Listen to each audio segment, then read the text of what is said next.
Hi guys. Welcome to whatever this is. Let's be honest, I have no idea what's happening.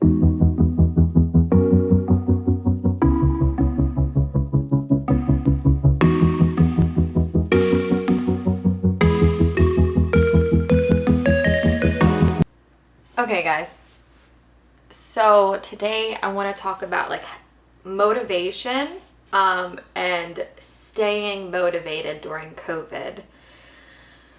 So my motivation has been pretty off, and I think that it's just kind of the way my lifestyle is right now. I'm furloughed.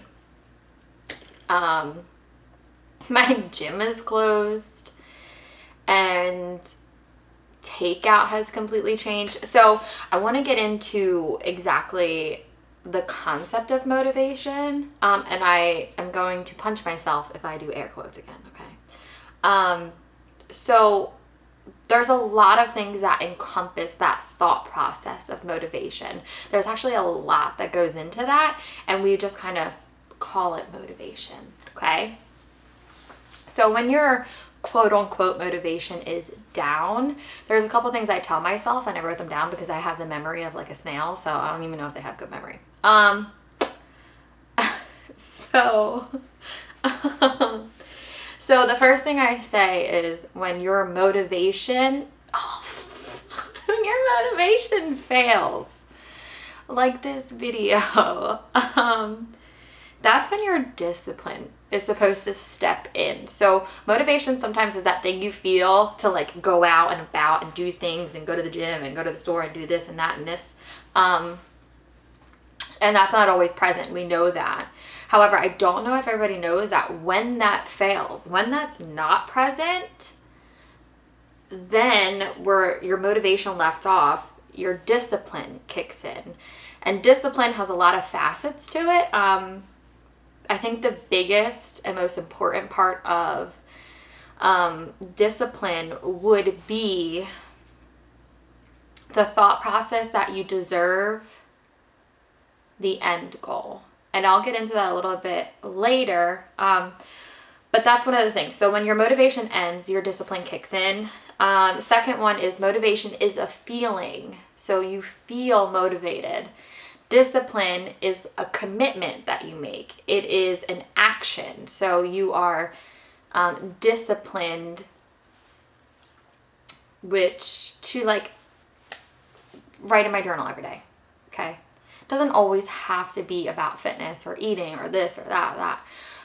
So I may not always be motivated to write in my journal. I may not be motivated to go to the gym. But when that feeling fails, then the action of discipline kicks in. I hope to God this is making sense.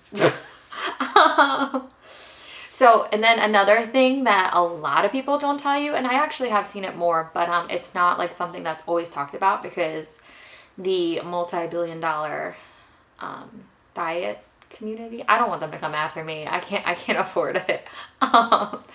But they don't want this known because they want to feed off of your weakness.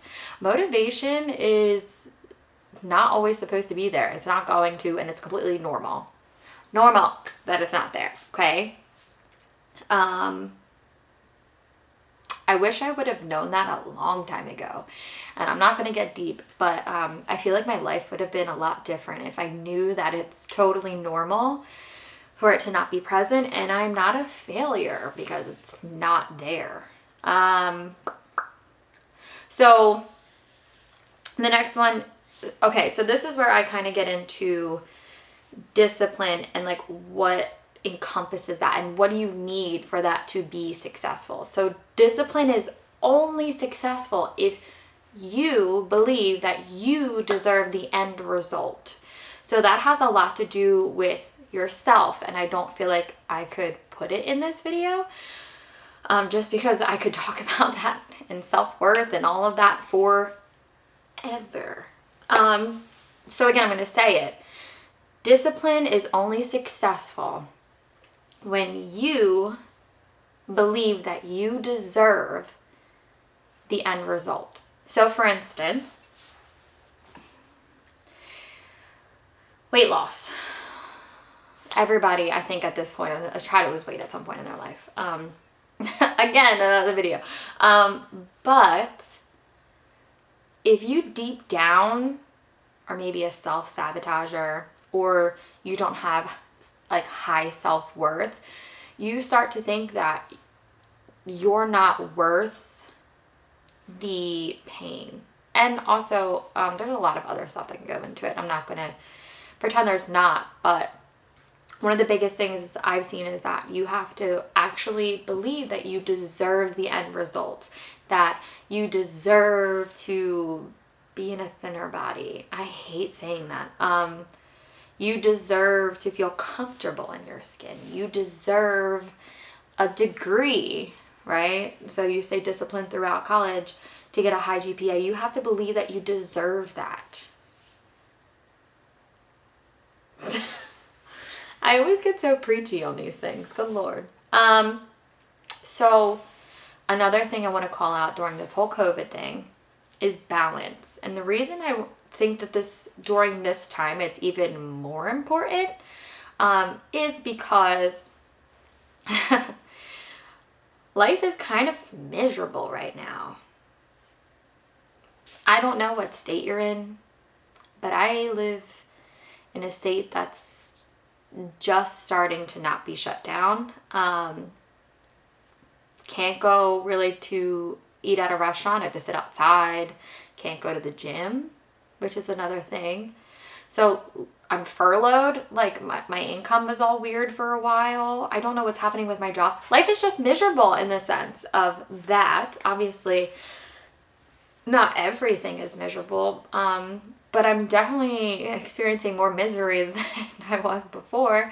So when you add on top of it a miserable eating plan or meal preps, and then you add into the fact that you're not able to go to the gym and do the exercises that you want. So you want to add on a miserable workout plan. You're just going to further your misery. So balance throughout all of that is so important. In our logical part of our brain, we know that we'll be able to get to the gym again one day, whenever that is. Some people are already back. And balance being able to eat and experience happiness with eating, because at the end of the day, whether people want to admit it or not, food makes people happy. It brings people together. The tastes alone, I could spend a whole video talking about.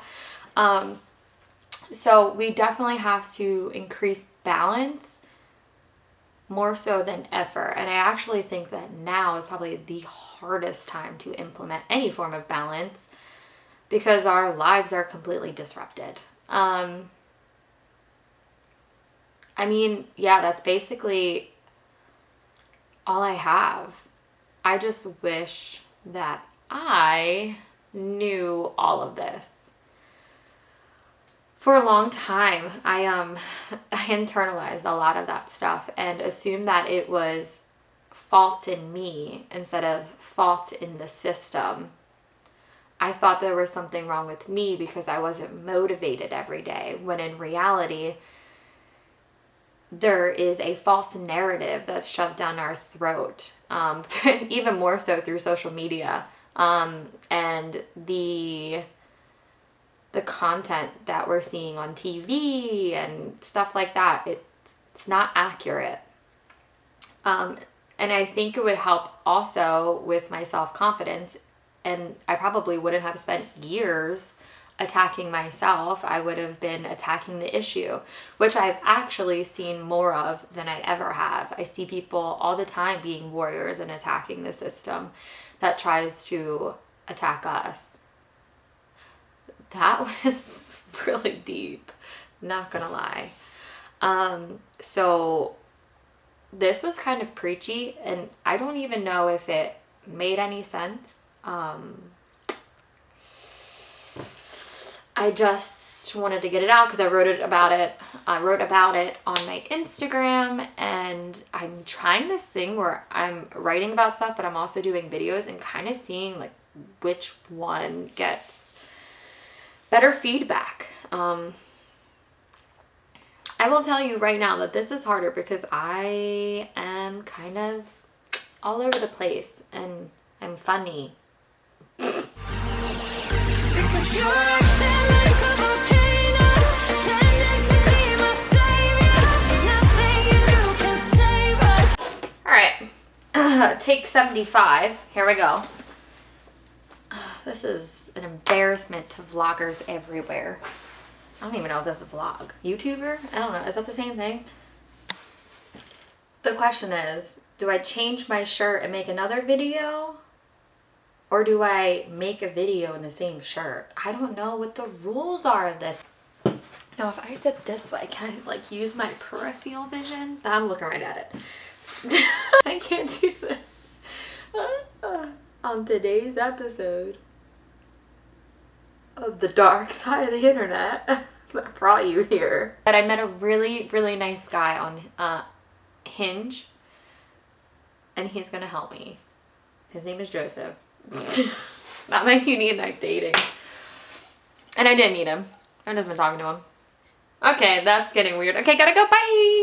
Don't judge me for anything in this video or on this channel. Like, I'm just trying to figure it out. I'm literally a girl, woman, changing her career during a pandemic. Go easy on me. Okay? Again, I don't know how to end these things. Goodbye. Wait. Oh. Put this thing back where it came from. So help me. So help me. So help me. Egg.